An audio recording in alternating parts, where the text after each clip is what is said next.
இதாவே உம்மை துதிக்கிறோம், ஸ்தோத்தரிக்கிறோம்ப்பா. இந்த நாளிலேயும் உடைய வார்த்தையை கேட்குற இந்த அற்புதமான நேரத்துக்கு நாங்கள் வந்திருக்கிறோம். ஆண்டவர் எங்களோடு பேசுவீராக, உடைய வார்த்தைகளை அனுப்பி தருவீராக.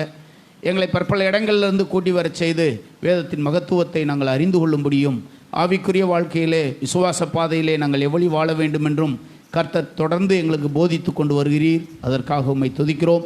இந்த நாளிலேயும் உடைய வார்த்தையை கேட்குற, உடைய சத்தியத்தை கேட்குற இந்த நேரத்தை உடைய கரத்தில் ஒப்புக் கொடுக்கிறோம். ஆண்டவர் எங்களோடு பேசுவீராக, உடைய வார்த்தைகளை அனுப்பி தருவீராக. இயேசுவின் நாமத்தில் பிதாவே, ஆமேன், ஆமேன், ஆமேன். உட்காரலாம். ஏசாயா தீர்க்கதரிசியின் புஸ்தகம் 33வது அதிகாரத்தை நாம் எடுத்துக்கொள்ளலாம். சில வேத பகுதியை நாம் எல்லாரும் இணைந்து நாம் வாசிக்க போகிறோம். ஏசாயா தீர்க்கதரிசியின் புஸ்தகம் 33ஆம் அதிகாரத்தை எல்லாரும் எடுத்துக்கொள்ளுங்கள். பக்கம் 837வது பக்கத்தில் இருக்கிறது.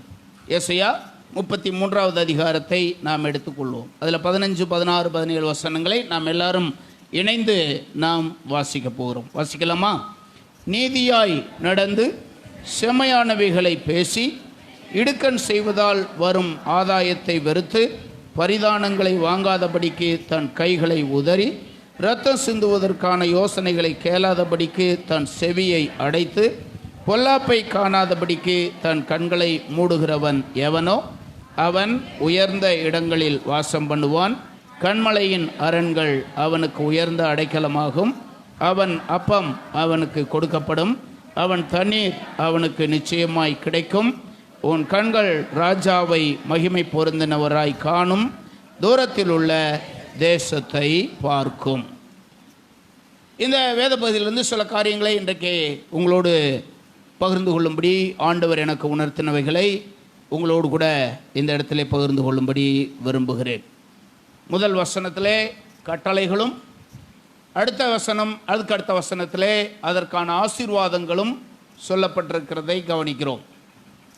15வது வசனத்திலே கட்டளைகளும் சில நியமங்களும் 15வது வசனத்தில் இருக்குது. 16, 17 வசனத்திலே அதற்கான ஆசீர்வாதங்களை வரிசையாக தேவனுடைய மனுஷனாகிய ஏசாயாவின் மூலமாக இந்த இடத்துல ஆண்டவருடைய வாக்குத்தத்தம் வெளிப்படுவதை நாம் படிக்கிறோம். இதில் 6 காரியங்களை வாக்குத்தத்தமாக சொல்லப்பட்டிருக்கிறதை நாம் படிக்கலாம். 16, 17 6 காரியங்கள் வரிசையாக சொல்லப்பட்டிருக்கிறது. ஒன்று, உயர்ந்த இடங்களில் வாசம் பண்ண வைப்பார். உயர்ந்த இடங்களில் அவனை வாசம் பண்ணும்படி செய்வேன். கண்மலையின் அரண்கள் அவனுக்கு உயர்ந்த அடைக்கலமாகும். 3வதாக அவனுக்கு அப்பம் கொடுக்கப்படும். 4வதாக அவன் தண்ணீர் அவனுக்கு நிச்சயமாய் கிடைக்கும். 5வதாக 17வது வசனத்திலே ராஜாவை மகிமை பொருந்தினவராய் அவன் பார்ப்பான். 6வதாக தூரத்தில் உள்ள தேசமாகிய கானானை அவன் காண்பான். இந்த 6 வாக்குத்தத்தங்கள் இங்கே சொல்லப்பட்டிருக்கிறது. இவைகளிலே 4 வித்தியாசமானது, இறுதியில் உள்ள 2 வித்தியாசமானது. முதல்ல சொல்லப்பட்டிருக்கிற 4 காரியங்கள் இருக்கல்லவா, இவைகளெல்லாம் இந்த உலகத்தில் வாழுகிற காலத்தில் தேவன் அந்த மனிதனுக்கு கொடுக்கிறதான பரிபூர்ண ஆசீர்வாதங்களை முதல்ல இருக்கிற 4 காரியங்கள் குறிப்பிடுவதை நாம் படிக்கிறோம். அடுத்தபடியாக உள்ள 17வது வசனத்தில் உள்ள 2 காரியங்கள் உன்னதத்திலிருந்து தேவனுடைய பிள்ளைகளுக்கு கொடுக்கிற வாக்குத்தத்தங்களாக அவைகள் உள்ளதை நாம் பார்க்கிறோம். இவ்வுலகத்தில் ஒருவன் இயேசுவை ஏற்றுக்கொண்டு வரும்போது அவன் இவ்வுலகத்திலையும் ஆசீர்வதிக்கப்பட்டவனாய் வாழ வேண்டும் என்று ஆண்டவர் எதிர்பார்க்கிறார். ஒருவன் ஆண்டவராய் இயேசு கிறிஸ்துவை ஏற்றுக்கொண்டு வரும்போது ஆண்டவராய் இயேசு கிறிஸ்து அந்த மனிதனை ஆசீர்வதித்து உயர்த்தி மேன்மைப்படுத்துவேன் என்று ஆண்டவர் வாக்கு பண்ணுவதை கவனிக்கிறோம். கிறிஸ்து பிறந்ததற்கு பிற்பாடு அதே நூற்றாண்டிலேயே சுவிசேஷம் இந்தியாவுக்கு வந்தது. இந்தியாவுக்கு சுவிசேஷம் வந்து எத்தனை வருஷம் ஆகுது? சிலர் அறியாமல் சிலர் சொல்லுவாங்க, வெள்ளைக்காரங்க வந்து தான் இந்த மதத்தை என்ன செஞ்சிட்டாங்க, இந்தியாவில் பரப்பிட்டாங்க அப்படின்னு. நல்லா படித்தவர், ஒரு அரசாங்கத்தில் வேலை பார்க்குறவரே என்கிட்ட கேட்டார், இந்த 200 வருஷமாக தானே சார் வெள்ளைக்காரங்க வந்ததுக்கு பின்னாடி தானே கிறிஸ்தவம் இப்படி வந்துருச்சு இந்தியாவில் அப்படின்னு கேட்டார். அவருக்கு நான் சொன்னேன், 200 வருஷம் அல்ல, கிறிஸ்தவம் இந்தியாவுக்குள்ளே வந்து எத்தனை வருஷம் ஆகுது? 2000 வருஷம் ஆயிருச்சு. 2000 வருஷம் ஆயிருச்சு. அவருடைய சீசன் தோமா இயேசுவோடு கூட இருந்த 12 சீஷர்களிலே ஒருவனே இந்த சுவிசேஷத்தை சுமந்து கொண்டு இந்தியாவுக்கு வந்தார். கேரளாவில் வந்து இறங்கி அங்கே சுவிசேஷ ஊழியத்தை செய்து அதற்கு பிற்பாடு கடற்கரை ஓரத்திலேயே பிரயாணப்பட்டு போய் இறுதியிலே சென்னையிலே இரத்த சாட்சியாய் மரித்தார். எத்தனை வருஷத்துக்கு முன்னாடி? 2000 வருஷத்துக்கு முன்னாடி இது நடந்தது. கிறிஸ்தவம் வந்தது நேற்று இன்று அல்ல, அப்படியாய் வந்தது அது. ஆகவே இந்த 2000 ஆண்டுகளாக அதற்கு பிற்பாடு தான் 2000 வருஷத்துக்கு பின்னாடி தான் இங்கிலாந்துக்கு சுவிசேஷம் போனது. இங்கிலாந்துக்கு சுவிசேஷம் நமக்கு வந்ததுக்கு பின்னாடி தான் போனது. அமெரிக்காவுக்கு சுவிசேஷம் நமக்கு வந்ததுக்கு பின்னாடி தான் அமெரிக்காவுக்கே சுவிசேஷம் போச்சு. ஆப்பிரிக்காவுக்கு சுவிசேஷம் போனது நமக்கு வந்ததுக்கு பின்னாடி தான் அங்கே போச்சு. எந்தெந்த நாடுகள் எல்லாம் இயேசுவை ஏற்றுக்கொண்டு இயேசுவை பின்பற்றும்படி தங்களை அர்ப்பணம் பண்ணி தங்களை ஒப்பு கொடுத்தாங்களோ அந்த நாடெல்லாம் வல்லரசு நாடுகளாக உயர்ந்தது. எல்லா நாடுகளுக்கும் உதவி செய்யத்தக்க அளவுக்கு ஆசீர்வாதத்தை அந்த நாடுகள் பெற்றுக்கொண்டது. இந்தியா இயேசுவை இன்றைக்கு வரைக்கும் புறக்கணிக்கிறதுனால இது எப்படி இருக்கு? கடன்லையும் கப்பலையும் இன்னைக்கு வரைக்கும் வாழ்ந்துகிட்டு இருக்கு. ஆனால் ஒரு தனி மனிதன் இயேசுவை ஏற்றுக்கொள்ளும் போது, ஒரு குடும்பம் இயேசுவை ஏற்றுக்கொள்ளும் போது அந்த மனிதனுக்கு கிடைக்கக்கூடிய 4 ஆசீர்வாதங்களை வரிசையாக 15ஆம் வசனத்திலே படிக்கிறோம். அது தனி மனிதனுக்கும் பொருந்தும், குடும்பத்துக்கும் பொருந்தும், ஒரு தேசத்துக்கும் அது பொருந்தும். அந்த தேசத்துக்கும் அது நிச்சயமாய் பொருந்தும். அதுக்கு கொடுக்கிறதான வாக்குத்தத்தம் என்ன? உயர்ந்த இடங்களில் அவன் வாசம் பண்ணத்தக்க அளவுக்கு ஆண்டவர் அவனை உயர்த்துவார். இரண்டாவதாக, கன்மலையின் அரண்கள் அவனுக்கு உயர்ந்த அடைக்கலம் ஆகும். மூன்றாவதாக, அவனுக்கு தேவையான ஆகாரத்தை கர்த்தர் அவனுக்கு பரிபூரணமாய் கொடுப்பார். அதை போல அவனுக்கு வேண்டிய தண்ணீர் என்பது செழிப்பையும் ஆசீர்வாதத்துக்கும் அடையாளம். அதையும் அவனுக்கு நிச்சயமாய் கொடுப்பார். அவன் இந்த உலகத்தில் அவனுக்கு ஆண்டவர் செய்கிற 4 விதமான ஆசீர்வாதங்கள் இந்த வசனத்திலே வாக்கு பண்ணி இருக்கிறதை நாம் படிக்கிறோம். அதற்கு அடுத்தபடியாக அது மாத்திரமல்ல, ராஜாவை மகிமை பொருந்தினவராய் அவனுடைய கண்கள் பார்க்கும், தூரத்தில் உள்ள தேசத்தை ஆண்டவர் அவனுக்கு காண்பிக்கும்படி ஆண்டவர் செய்வார். ஹல்லேலூயா. உயர்வான வாழ்வு. உண்மையாகவே நம்மை குறித்ததான தேவனுடைய திட்டம் என்னவென்றால், எல்லா நிலைமையிலேயும் நாம் ஆசீர்வாதமாக இருக்க வேண்டும் என்பது ஆண்டவருடைய திட்டம். அது ஹல்லேலூயா. எல்லாவற்றிலேயும் ஆசீர்வாதமாக இருக்க வேண்டும் என்பது தேவனுடைய திட்டம். அன்னாள் தேவனை நோக்கி பார்த்து ஜெபிப்பாள். 1 சாமுவேல் 2ஆம் அதிகாரத்திலே அன்னாளுடைய ஜெபம் இருக்கு. அந்த ஜெபத்திலே ஒரு குறிப்பை இப்படி சொல்லுவதை நாம படிக்கிறோம். அது 1 சாமுவேல் 2:8 நம்ம வாசிக்கிறோம். ஆண்டவர் எப்படிப்பட்டவனை உயர்த்தி எப்படிப்பட்ட நிலைமைக்கு அவனை மேலே கொண்டு வருகிறார். சிறியவனை புழுதியிலிருந்து எடுத்து எளியவனை குப்பையிலிருந்து உயர்த்துகிறார். அவர்களை பிரபுக்களோடு உட்காரவும் மகிமையுள்ள சிங்காசனத்தை சுதந்தரிக்கவும் பண்ணுகிறார். பூமியின் அஸ்திபாரங்கள் கர்த்தருடையவைகள், அவரே அவைகளின் மேல் பூச்சக்கரத்தை வைத்தார். ஒரு மனுஷனை ஆண்டவர் எப்படியெல்லாம் உயர்த்துகிறார். இந்த வசனத்தின் அடிப்படையில் பார்க்கும்போது எங்க இருக்கிறவனை எங்கே கொண்டு போய் வைக்கிறாரா? புழுதியில் இருக்கிற சிறியவனை எடுத்து குப்பையிலிருந்து அவனை உயர்த்துகிறார். ஹல்லேலூயா. எல்லாராலும் தள்ளப்பட்டவனாக இருந்தான் தாவீது. அவங்களுடைய குடும்பத்தில் தாவீதோடு உடன் பிறந்தோர் 8 பேர். மூத்தவன் இராணுவத்தில் இருந்தான், எலியாப். அதற்கு அடுத்தவன் சம்மா. அதற்கு அடுத்தவன் அமினதாப். அவங்களுடைய பேரெல்லாம் வரிசையாக போட்டிருக்கு. இவர்களிலே 8ஆவதானவன் தாவீது. ஆனால் எல்லாராலும் புறக்கணிக்கப்பட்டு அப்பா அவனுக்கு கொடுத்த வேலை என்ன? ஆடு மேய்க்கிற வேலை. ஆடு மேய்க்கிற வேலை. சில வீடுகளில் நான் பார்த்துருக்கிறேன், 2 பிள்ளைகள் இருப்பாங்க, 2 பையங்க இருப்பாங்க. இந்த 2 பையனில் ஒருத்தர் நல்லா படித்து நல்லா மார்க் எடுத்து நல்லா போய்கிட்டு இருப்பான். இன்னொருத்தையும் சரியாக படிக்க மாட்டான், ஊர் சுற்றிக்கிட்டே திரிவான். இப்போ பாஸ்டர் வீட்டுக்கு போகிறாரு. அந்த சிஸ்டர் எப்படி தெரியுமா சொல்லும்? பாஸ்டர் இவனை எப்படியாவது வச்சு ஊழியத்துக்கு எடுத்துக்கோங்க இவனை அப்படின்ட்டு. ஊழியம் என்பது மக்குகளுடைய வேலை மாதிரி. ஊழியம் என்பது ஊர் சுற்றியாக இருக்காங்கல்ல, அவங்களுடைய வேலை. இவனுக்கு எதுக்கு தான் லாய்க்கு? ஊழியம் தான் லாய்க்கு. அப்படிப்பட்டது அல்ல ஊழியம். அப்படிப்பட்டது அல்ல.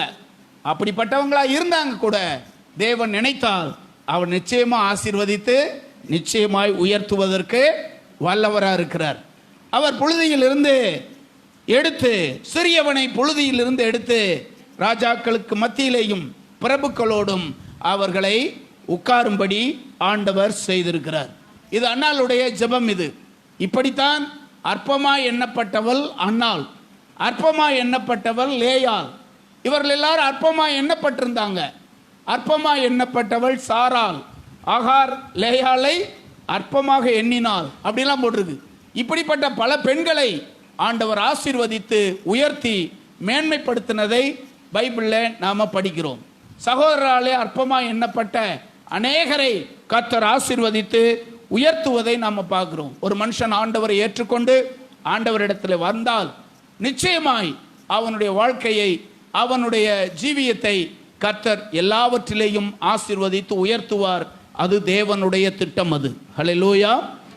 தென்னிந்தியாவுக்கு வந்து சுவிசேஷம் இங்கிருந்து புறப்பட்டு வட இந்தியா முழுவதும் போய் இன்னும் பல தேசங்களிலே போனதுனால பாருங்க, இந்த இந்தியா முழு இந்தியாவிலையும் நாம் எல்லாரும் ஆசீர்வதிக்கப்பட்டவங்களா நம்ம இருக்கோம். நம்மை விட ஆசீர்வதிக்கப்பட்டதா கேரளா இருக்கு. நாமும் ஆசீர்வதிக்கப்பட்டு கொண்டு வருகிறோம். அதற்கான முதல் காரணம் என்னன்னா, தேவனுடைய பிள்ளைகளும் தேவனுடைய ஆசீர்வாதமும் இந்த பகுதியில் இருக்கிறதுனால ஆண்டவர் நம்மையும் ஆசீர்வதித்து வருகிறார்.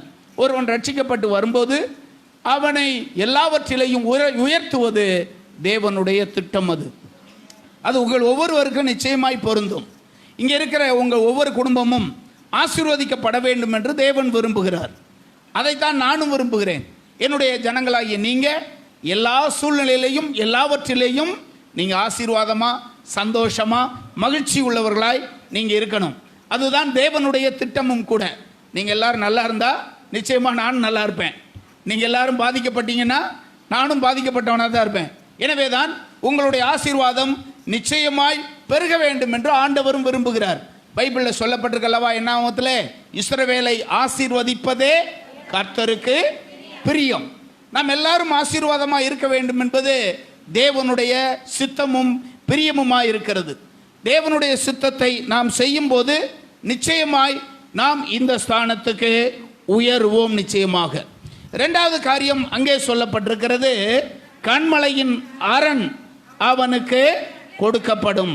ஒரு தெய்வீக பாதுகாப்பு அவனுக்கு கிடைக்கும். தெய்வீக அடைக்கலம் அவனுக்கு கிடைக்கும். கன்மலையின் அரண் அப்படின்னு போட்டிருக்கு. அரண் என்றால் என்ன? பாதுகாப்பான ஒரு இடம். அரண் அப்படின்னா பாதுகாப்பான இடம். ராஜாக்கள் இருக்கிற இடத்திற்கு அரண்மனை அப்படின்னு பேரு. ராஜா இருக்கிற வீட்டுக்கு பேர் தான் என்னது? அரண்மனை என்பது. அரண்கள் ஒவ்வொரு பட்டணத்தை சுற்றிலும் பழங்காலத்தில் இருக்கும். ஒவ்வொரு வீட்டை சுற்றிலும் காம்பவுண்ட் இருக்கிறது போல ஒவ்வொரு பட்டணத்தை சுற்றிலும் இருக்கும். இப்போ ஆண்டவர் வாக்கு பண்ணுகிறார், நானே உனக்கு தெய்வீக அரணாயிருந்து தெய்வீக பாதுகாப்பை நான் உனக்கு தருவேன். தேவனுடைய பிள்ளைகளாகிய உங்களை என்னையும் காப்பது தேவனுடைய சித்தம். நாம் எல்லாரும் இந்த வருஷத்தின் ஆரம்பத்திலிருந்து இதுவரைக்கும் நாம் இருப்பது தேவனுடைய சித்தமான ஒன்று. அதுவே நம்மை மட்டுமாய் அற்புதமாய் அதிசயமாய் நம்மை பாதுகாத்து வருகிறது. நம்மோடு இருந்தவர்கள் இப்பொழுது இல்லை. இந்த வருடத்தின் ஆரம்பத்தில் இருந்த அநேகர் இப்போது இல்லை.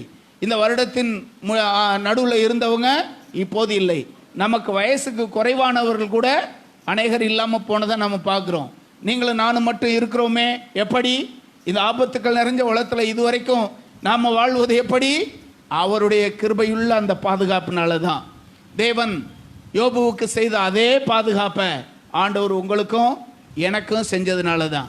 பிசாசு இயேசு தேவனிடத்தில் வந்து இப்படி சொல்லுவான், அந்த பாதுகாப்பை மட்டும் அவனுக்கு எடுத்துருங்க. அந்த பாதுகாப்பை மட்டும் யோபுடத்தில் யோபுவை குறித்து சொல்லும்போது அப்படி தானே சொல்லுவான், நீர் அவனையும் அவன் வீட்டையும் அவனுக்கு உண்டான யாவற்றையும் சுற்றி நீர் வேலி அடைச்சிருக்கிறீர். யோபுவின் புஸ்தகம் 1ஆம் அதிகாரம் 10ஆம் வசனம். நீர் அவனையும் அவன் வீட்டையும் அவனுக்கு உண்டான யாவற்றையும் சுற்றி நீர் வேலி அடைத்திருக்கிறீர். அவன் கிரியைகளை ஆசீர்வதித்தீர். அவனுடைய சம்பத்து தேசத்தில் பெருகி இருக்கிறது. அந்த வேலையை மாத்திரம் நீங்க எடுங்க. பிசாசு என்ன நினைக்கிறான்? கொல்லவும் அழிக்கவும் வருகிற ஒருவன். இப்போ தேவனுடைய பிள்ளைகள் பாதுகாப்பாக இருப்பதை அவன் விரும்புவதில்லை. எப்படியாவது ஒரு அழிவு வர வேண்டும் என்று சொல்லி அவன் எண்ணுவான். ஆனால் தேவனோ அவருடைய மிகுந்த கிருபையினாலே உங்களை என்னையும் இம்மட்டும் ஆண்டவர் கிருபையாய் பாதுகாத்து வருகிறார். ஹல்லேலூயா. இங்கே இருக்கிற நமக்கு மரணத்துக்கு பக்கத்தில் கூட நம்ம போயிட்டு வந்திருப்போம். சில வேளைகளில் மரணம் நமக்கு பக்கத்தில் வந்திருக்கும். சில வேளைகளில் நாம் அருகாமையில் போயிருப்போம். நம்பிக்கை இழந்த சூழ்நிலை கூட சில நேரத்தில் வந்திருக்கும். அப்படிப்பட்ட சூழ்நிலை வந்தாலும் ஆண்டவர் நம்மை கிருபையாய் பாதுகாத்து இம்மட்டும் அவருடைய தயவினால் இரக்கத்தினால் வாழும்படி ஆண்டவர் நமக்கு கிருபை பாராட்டி இருக்கிறார். இந்த பாதுகாப்பு அவர் ஒருவரால் வந்தது. எத்தனை பேர் ஆமென் சொல்லுவீங்க? தெய்வீக பாதுகாப்பு, தெய்வீக பாதுகாப்பு.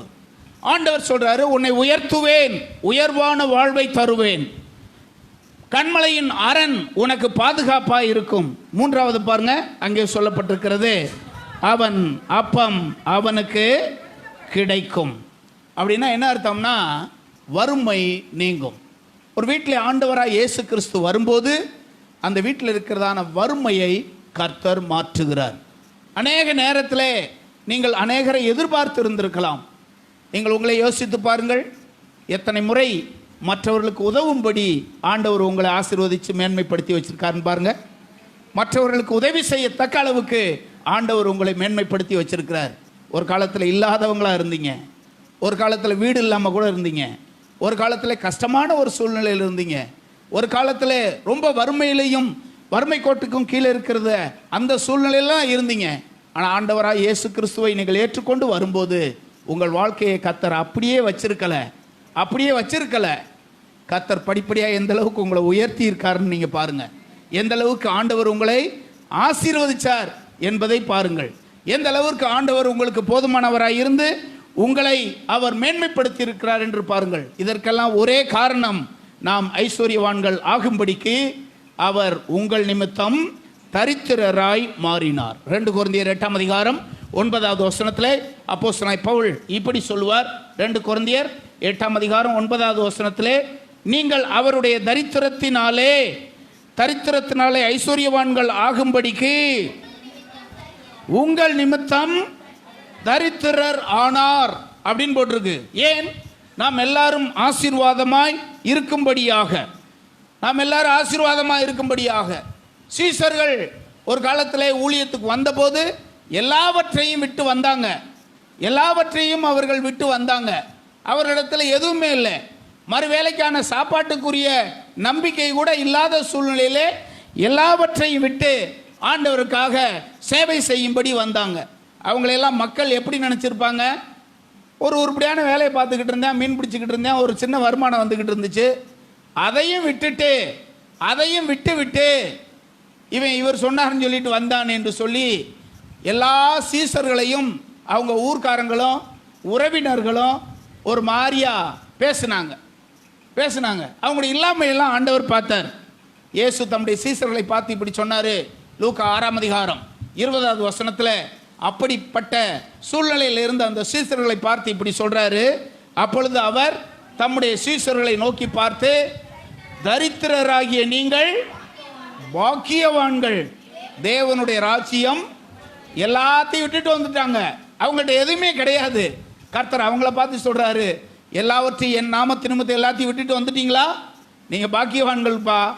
அநேகரை போஷிக்கத்தக்க அளவுக்கு ஆண்டவர் உன்னை உயர்த்தி ஆசீர்வதிப்பேன் என்று ஆண்டவர் அவர்களுக்கு வாக்கு பண்ணுவதை படிக்கிறோம். இந்த இயேசுவை பின்பற்றி வந்த சீசர்கள் ஒருவரும் தரித்திரராகவே இருக்கவில்லை. தேவன் அவர்களை உயர்த்தி ஆசீர்வதித்து மேன்மைப்படுத்தினார். அவர்களோடு கூட இருந்து தம்முடைய வல்லமையை அவர்களுக்கு விளங்க பண்ணினார்.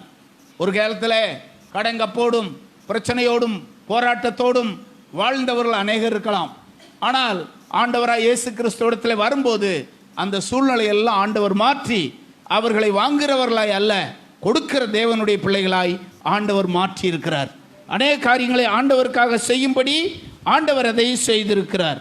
கர்த்தர் தாமே அந்த காரியங்களை எல்லாம் செய்தார். நீங்களும் நானும் ரட்சிக்கப்படும் போது ஆண்டவர் நம்மை ஐஸ்வர்யவான்கள் என்று சொல்லி நம்மை தெரிந்து கொள்ளவில்லை. இவங்க பெரிய பணக்காரங்க அப்படின்னு ஆண்டவர் நம்மை தெரிந்து கொள்ளவில்லை. அவர் தெரிந்து கொண்டதை எப்படி தெரிந்து கொண்டாராம்? 1 கொரிந்தியர் 1:28 பார்க்கிறோம். உலகத்திலே உள்ளவைகளை அவமாக்கும்படிக்கு அவை எப்படிப்பட்டவங்களை தெரிந்து கொண்டாரா? இழிவானவைகளையும் அற்பமா எண்ணப்பட்டவைகளையும் இல்லாதவைகளையும் தேவன் தெரிந்து கொண்டார். உங்களை என்னையும் தெரிந்து கொண்ட நோக்கம் என்ன தெரியுமா?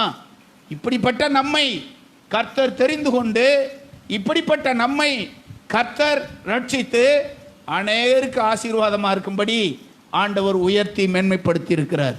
நம்முடைய சபைக்கு வர்ற ஒரு சில குடும்பங்களை குறித்து நான் சொல்ல முடியும். அவங்க வீடுகளுக்கு நான் ஆரம்ப காலகட்டத்தில் போகும்போது உட்கார்றதுக்கு ஒரு சேர் கூட இருக்காது. ஒரு கிழிஞ்ச பாயை கூட போட்டு இதில் உட்காருங்க பாஸ்டர் அப்படின்லாம் கூட சொல்லியிருக்காங்க. ஆனால் இன்றைக்கி அந்த சூழ்நிலை, அந்த குடும்பத்தை பார்த்தோம்னா ஆண்டவர் அவர்களை ஆசீர்வதித்து மேன்மைப்படுத்தி உதவி இருக்கிறத பார்த்தீங்கன்னா, நீ நம்பின ஆண்டவர் உன்னை கைவிடலை, உன்னை கைவிட மாட்டார். உன்னை ஆசீர்வதித்து உயர்த்துவது ஆண்டவருடைய சித்தம். அது ஹல்லேலூயா. அவர் நம்மையும் நம்முடைய பிள்ளைகளையும் நிச்சயமாய் ஆசீர்வதித்து உயர்த்துவார். ஏனென்றால் இந்த வசனத்தில் இப்படித்தான் வாக்குத்தத்தம் போட்டிருக்கு. உன்னதமான இடத்தில் உன்னை உட்கார வைப்பேன், தெய்வீக அடைக்கலம் உனக்கு கிடைக்கும், உன்னுடைய வறுமை நீங்கும், நீ அநேகரை போஷிப்பாய், அநேகரை நீ போஷிப்பாய், அநேகருக்கு நீ உதவி செய்வாய், அநேகருக்கு உதவி செய்யும்படி நான் உன் கரத்தை பலப்படுத்தி உனக்கு அப்படிப்பட்ட அற்புதங்களை செய்து. 4வது குறிப்பு அங்கே போட்டிருக்கல்லவா, அவனுடைய தண்ணீர் அவனுக்கு நிச்சயமாய் கிடைக்கும். அவன் அப்பம் அவனுக்கு கொடுக்கப்படும், அவன் தண்ணீர் அவனுக்கு நிச்சயமாய் கிடைக்கும். தண்ணீர் என்பது செழிப்பின் அடையாளம், தண்ணீர் என்பது ஆசீர்வாதத்தின் அடையாளம். இவைகளெல்லாம் தேவன் தம்முடைய பிள்ளைகளுக்கு அவர் வாக்கு பண்ணி இருக்கிறதை இந்த இடத்துல நம்ம படிக்கிறோம். இவைகளை நாம் பெற்றுக்கொள்வதற்கு 5 நிபந்தனைகள் 15வது வசனத்தில் போட்டிருக்கு. அதை இன்றைக்கு நான் முக்கியப்படுத்தும்படி விரும்புகிறேன். இந்த உயர்ந்த அடைக்கலத்தில் வாசம் பண்ணுகிற ஆசீர்வாதமும், தெய்வீக அடைக்கலமும், உயர்வான வாழ்வும், வறுமை நீங்கவும், தண்ணீர் கிடைக்கவும், செழிப்பு உண்டாகவும், ஒரு மனிதனுக்கு இவைகளெல்லாம் அவன் விரும்புகிற காரியங்களை கர்த்தர் செய்து முடிப்பதற்கு ஆண்டவர் வைத்திருக்கிற 5 நிபந்தனைகளை 15வது வசனத்திலே நம்ம படிக்கிறோம். அதில் ஒரு சில சரீர அவயவங்களை பற்றி போட்டிருக்கு. அதை மட்டும் அப்படியே கொஞ்சம் அண்டர்லைன் பண்ணிக்கங்க. ஒன்று, அந்த நடந்துன்னு போட்டிருக்கல, அதை மட்டும் அப்படியே அண்டர்லைன் பண்ணுங்க. நடந்து. அடுத்து பேசி அப்படின்னு இருக்கா 2வது வரியில், நடந்து பேசி. அதுக்கு அடுத்து 4வது வரியில் கைகளை உதறின்னு போட்டிருக்கோம், கைகள். அடுத்து அதுக்கு 2 வரி கழிச்சு சொல்லுவாங்க செவி, செவி அப்படின்னு போட்டிருக்கோம். அடுத்து கடைசி வரியில் கண்ணு. இந்த 5 அவயவங்கள் குறித்து இந்த இடத்துல போட்டிருக்கு. 1 நடந்து, 2வது பேசி, 3வது கையை உதறி, 4வது செவியை அடைச்சு, 5வது உள்ளது கண்களை மூடி அப்படின்னு போட்டிருக்கும். இவைகளெல்லாம் கட்டளையாக கொடுக்கப்பட்டிருக்கிறது. இதெல்லாம் ஒருவன் செய்தால் அவனுக்கு இந்த 6 ஆசீர்வாதங்கள் வாக்கு பண்ணப்பட்டிருக்கிறதை நாம் படிக்கிறோம். இதில் மாம்சீக ரீதியிலே மாம்சத்தில் வாழ்கிற நாம் இந்த அவயவங்களை தேவனுடைய சமூகத்திலே இருந்து நம்மை சரிப்படுத்தி கொள்ள வேண்டியது அவசியமானது. இவைகளை செய்தால் அவைகள் கண்டிப்பாக உனக்கு நிறைவேறும். நீ நடந்து உன்னுடைய நடக்கையை சீர்தூக்கி பார்க்கணும். நீதியாய் நடந்து. அடுத்து செம்மையானவைகளை பேசி. 3வது கைகளை உதறி. 4வது செவியை அடைத்து. 5வது கண்களை மூடுகிறவன் எவனோ அவனுக்கு தான் இந்த வாக்குத்தத்தங்கள் எல்லாம் என்று சொல்லி வரிசையாக கீழே போட்டிருக்கிறதை கவனிக்கிறோம். இதில் இவைகள் எல்லாவற்றையும் நாம் உடையவங்களாக இருக்கிறோம். நீதியாய் நடந்து அப்படின்னு ஒரு வார்த்தை இருக்கிறது. நீங்கள் நானும் நடக்கிற இந்த மார்க்கம் இருக்கு பாருங்க, இந்த மார்க்கத்துக்கு பேர் நீதியின் மார்க்கம். இந்த நீதியின் மார்க்கத்தை நாம் கடைபிடித்து நடப்பதற்கு நம்மை ஒப்பு கொடுத்து நாம் வந்திருக்கிறோம். ஆண்டவர் நம்முடைய நடக்கைகள் எல்லாவற்றையும் சீர்தூக்கி பார்த்து கொண்டே இருக்கிறார். 81 சங்கீதம் 13வது வசனத்திலே நம்மை குறித்து தேவனுடைய ஒரு பெரிய ஏக்கம் வெளிப்படுவதை இந்த இடத்துல நம்ம படிக்க முடியும். சங்கீதம் 81:13 நம்மை குறித்து தேவனுடைய எதிர்பார்ப்பு. அந்த எதிர்பார்ப்பு என்ன? என் ஜனம் எனக்கு செவி கொடுத்து இஸ்ரவேல் என் வழிகளில் நடந்தால். நம்மை குறித்தான தேவனுடைய எதிர்பார்ப்பு என்ன? நடந்தால். இஸ்ரவேல் என் வழிகளில் நடந்தால் அது எப்படிப்பட்டதா இருக்கும்? நலமாக இருக்கும். என் வழிகளில் நடந்தால் அது நலமா இருக்கும். எனவே நம்முடைய நடக்கைகள் எல்லாவற்றையும் தேவன் கவனித்து பார்க்கிறவராக இருக்கிறார். சங்கீதத்தில் 27ஆம் சங்கீதம் 11ஆம் வசனத்திலே படிக்கிறோம். 21ஆம் சங்கீதம் 11வது வசனம், 31ஆம் சங்கீதம் 3வது வசனம். இந்த வசனங்கள் எல்லாம் நம்ம படிக்கும்போது உண்மையாக நேர்மையான வழியை விரும்புகிற இப்படிப்பட்ட ஒரு மனுஷனுடைய வார்த்தைகள் அங்கே எழுதப்பட்டிருக்கிறது. 27ஆம் சங்கீதம் 11வது வசனத்திலே, அவர்கள் உமக்கு விரோதமாய் பொல்லாங்கு நினைத்தார்கள், தீவினையை எத்தனம் பண்ணினார்கள், ஒன்றும் வாய்க்காமல் போயிற்று. 27ஆம் அதிகாரம் நீதி சங்கீதம் 27ஆம் அதிகாரம் போடுங்க. 27ஆம் அதிகாரம் 11வது வசனம். கர்த்தாவே உம்முடைய வழியை எனக்கு போதித்து என்னுடைய எதிராளிகளின் நிமித்தம் என்னை செம்மையான பாதையிலே என்னை நடத்தும். ஒரு தேவனுடைய மனுஷனுடைய விருப்பம் இது. 27:11 படிக்கிறோம். கர்த்தாவே உமது வழிகளை எனக்கு போதித்து என்னை செம்மையான வழியிலே நடத்தும். ஆண்டவரே, என்னை நீர் செம்மையான வழியிலே நடத்த வேண்டும். உம்முடைய வழிகளை எனக்கு நீர் போதிக்க வேண்டும். செம்மையான வழியிலே நீர் என்னை நடத்தணும். ஏனென்றால் அப்படி நடந்தால்தான் தேவன் நமக்கு வாக்கு பண்ணியிருக்கிற அந்த ஆசீர்வாதத்தை நாம் சுதந்திரித்து கொள்ள முடியும். அந்த வாக்குத்தத்தங்களை எல்லாம் நாம் சுதந்திரித்து கொள்ள வேண்டுமானால் நாம் நினைச்சபடி வாழ்ந்து கொண்டு தேவனுடைய ஆசீர்வாதத்தை நாம் சுதந்திரித்து கொள்ள முடியாது. நாம் மனம் போன போக்கிலே வாழ்ந்து கொண்டு ஆண்டவருடைய ஆசீர்வாதத்தையும் நாம் சுதந்திரித்து கொள்ள நிச்சயமாய் முடியாது. சங்கீதம் 31:3 நம்ம படிக்கிறோம். என் கண்மலையும் என் கோட்டையும் நீரே, உமது நாமத்து நிமித்தம் நீர் எனக்கு வழிகாட்டி. இதெல்லாம் இந்த நேர்மை நீதியாய் நடக்க வேண்டும் என்று விரும்புகிறவர்களுடைய ஜெபம். இதெல்லாம் நேர்மையாய் அல்லது நீதியாய் நடக்க வேண்டும் என்று யாரெல்லாம் விரும்புகிறாங்களோ அவங்களுடைய ஜெபத்தை இந்த சங்கீதத்தெல்லாம் பார்க்குறோம். நம்மை குறித்ததான தேவனுடைய திட்டமும் எதுதான்? என்னுடைய ஜனம் எனக்கு செவி கொடுத்து நடந்தால் நலமாயிருக்கும். ஆண்டவர் அதை எதிர்பார்க்கிறார், அதை விரும்புகிறார். இந்த உலகம் மாயைக்குள்ளும் அநியாயத்துக்குள்ளும் வாழ்ந்து கொண்டிருக்கிறது. 22ஆம் அதிகாரம் வெளிப்படுத்தின விசேஷம் 11வது வசனத்தில் நம்ம படிக்கிறோம் அல்லவா? 22:11 அநியாயம் செய்கிறவன் செய்யட்டும், அசுத்தமாய் இருக்கிறவன் இன்னும் அசுத்தமாய் இருக்கட்டும், நீதி உள்ளவன். நாம் நம்முடைய நீதியை குறித்து நாம் இதுவே நீதியானது என்று சொல்லாமல் இன்னும் ஆண்டவரே உம்முடைய நீதியின் பாதையிலே என்னை நீ நடத்தின ஆண்டவரே, என் வாழ்க்கை எல்லாம் உமக்கு பிரியமாய் நீதியுள்ளதாய் இருக்க வேண்டும் ஆண்டவரே என்று சொல்லி தேவனை நோக்கி பார்த்து விரும்பி ஜெபிக்கணும். தேவ பிள்ளைகளுடைய எல்லா ஜெபமும் எப்படிப்பட்டதாக இருந்திருக்கு பார்க்குறோம்.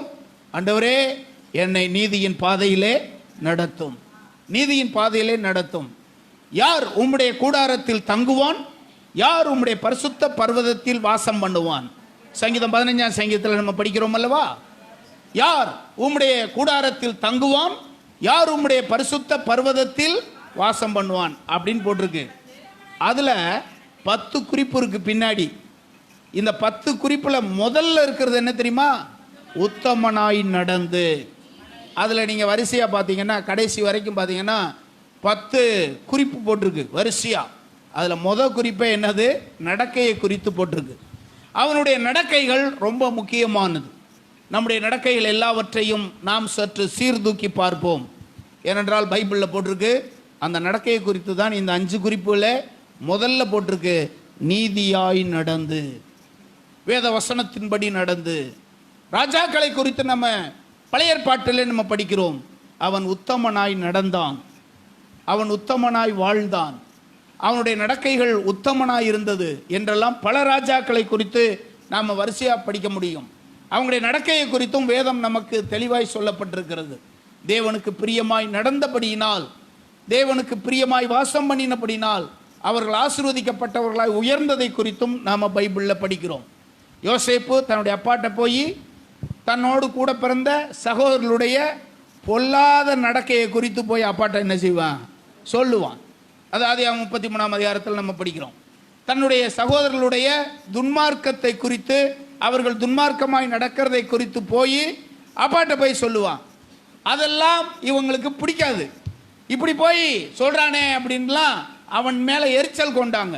பொதுவாக இந்த உலகத்தோடு ஒத்து வாழ்கிற வாழ்க்கை என்பது எல்லாராலும் வாழலாம், எல்லாரும் அப்படி வாழலாம், உலகத்தோடு ஒத்து வாழ்வது என்பது.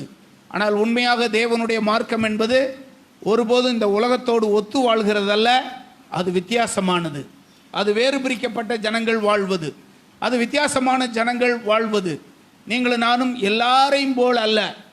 நாம் வித்தியாசமாய் நடக்க வேண்டியது தேவனுடைய எதிர்பார்ப்பு.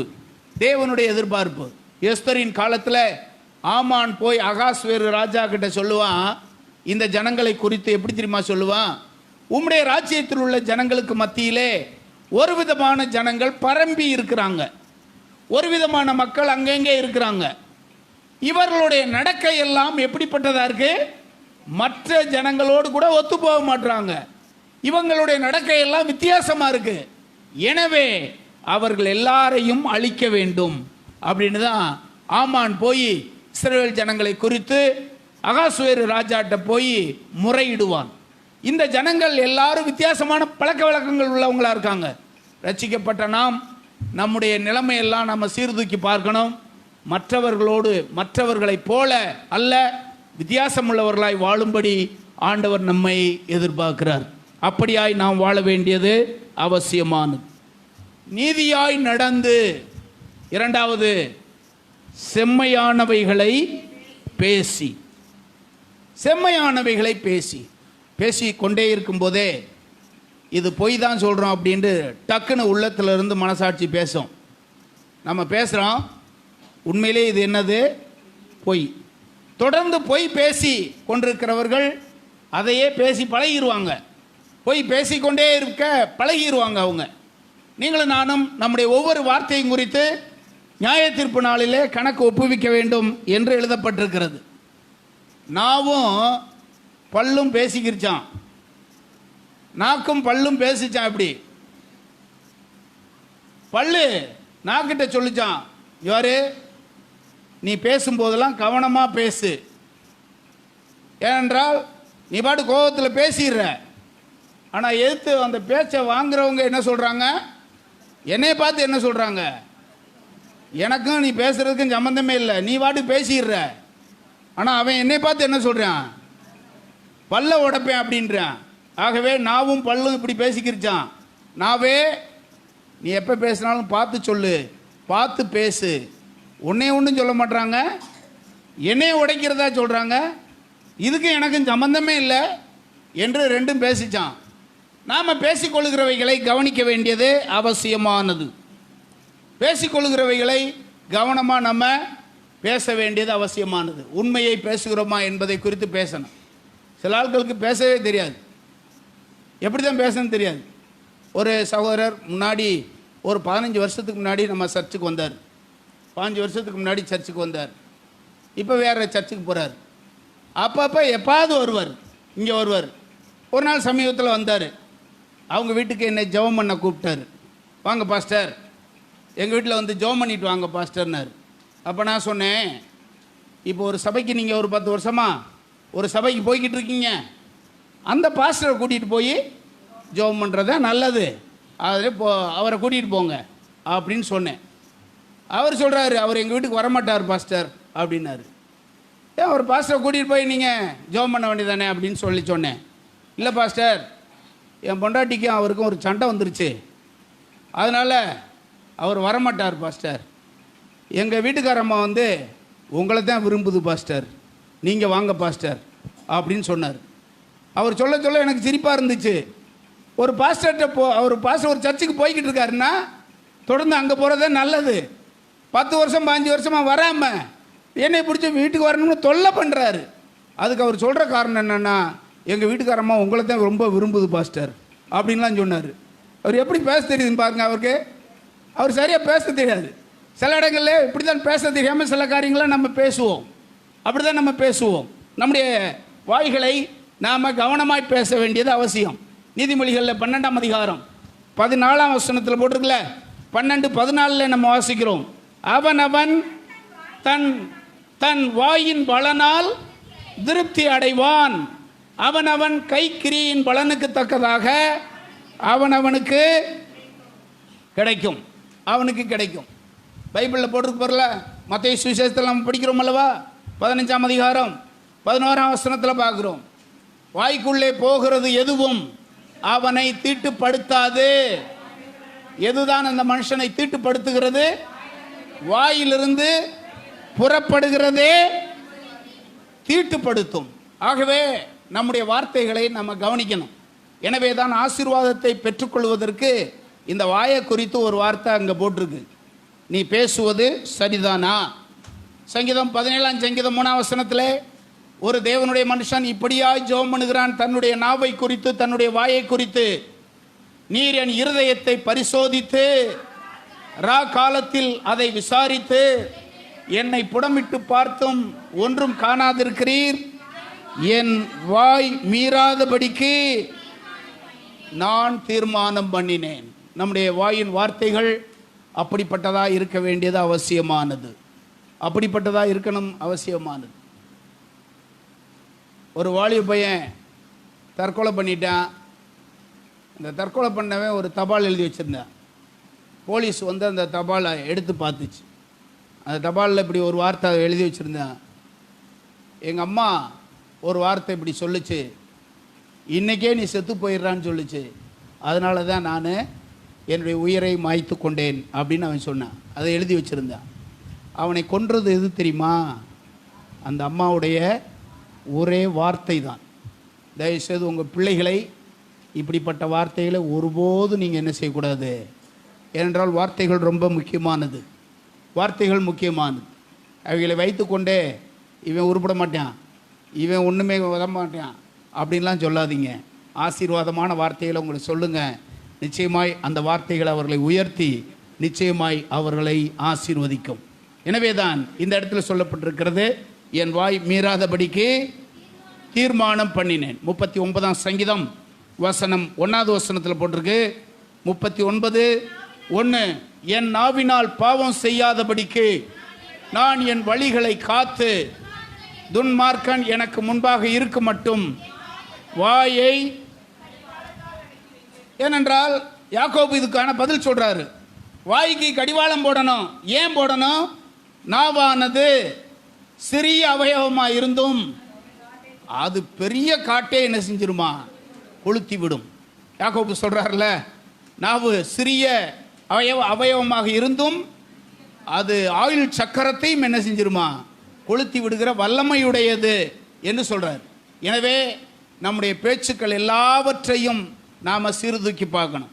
பேச வேண்டியது ஒன்று, இயேசுவுக்காக பேசுங்க, ஆண்டவருக்காக பேசுங்க. வீண் வார்த்தைகளை பேசாதபடிக்கு கவனமாக இருந்து தேவனுடைய சித்தத்தை நாம் நிறைவேற்ற வேண்டும். பேசுவது எப்படி? செம்மையானவைகளை பேசி அப்படின்னு போட்டிருக்கு.